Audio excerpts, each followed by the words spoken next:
All right, guys, thank you for joining us for another edition of Money Monday, and we're in the month of March. I'm excited, and I have with me the Randy Graham. How are you doing today, brother? Good, Ronnie. Thanks for having me on real quick.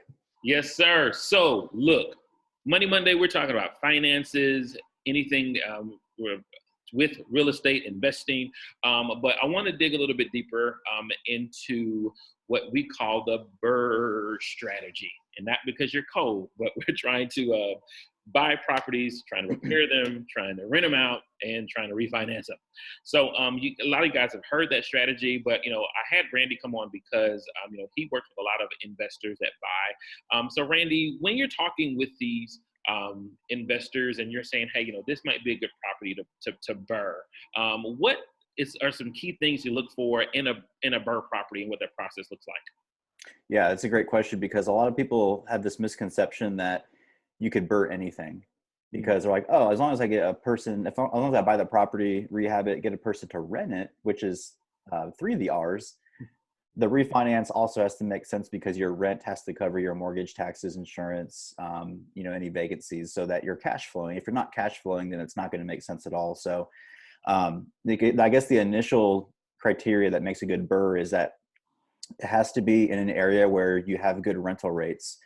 And let's just say, if your home is $100,000 and as an ARV, you're going to want probably rent rates around like $850 to $1,000 a month.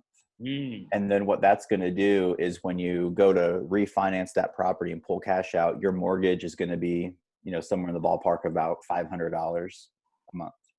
And then you take out your taxes and insurance, and then you're probably cash flowing $150 per month on that property to $200 a month, which is perfectly fine.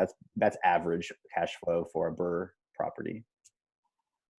Average cash flow for a BRRRR property is about like so if we're talking Indianapolis, like in a C-class neighborhood, C and B neighborhood, that's kind of what you're looking at. So those are kind of the basic numbers, but yeah, so you want to be in an area where if you add value to the property, then that home's value is going to go up. So if you add improvements, your ARV is gonna going to be supported when the bank goes to refi that money out. Gotcha.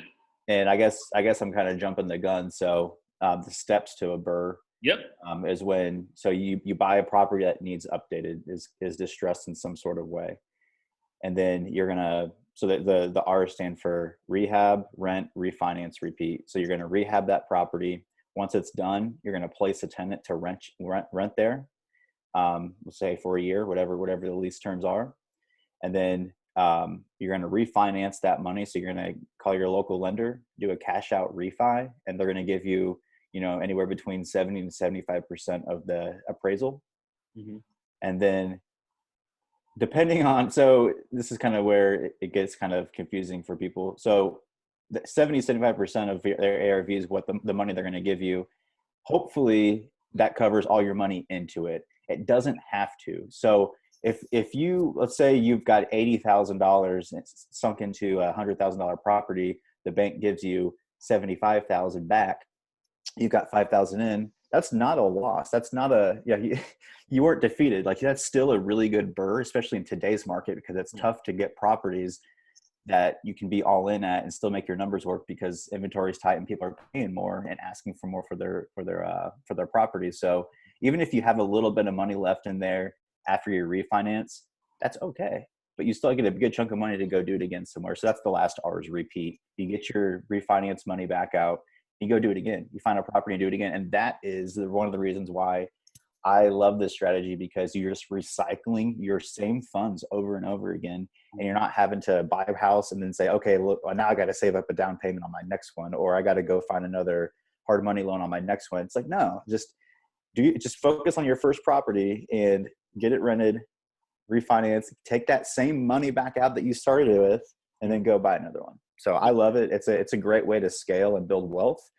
It does take some time especially if you're only doing one property at a time, but it's a great way to just kind of recycle the same funds over and over again. No, that's awesome, man. Thank you for that, man, because a lot of people are using the BRRRR strategy, and the purpose that they're doing that is to really just start cash flowing their lifestyle. You know, so that is always the goal, to cash for your lifestyle. Cash flow is king here in the real estate world. So, you know, we want to wish you well. If you have any questions, you can definitely, you know, hit us up directly, Ronnie at simplewholesaling.com or Randy at simplewholesaling.com. Thank you so much for joining us for this Money Monday. Cash flow is king. BRRRR, y'all. Have a good one.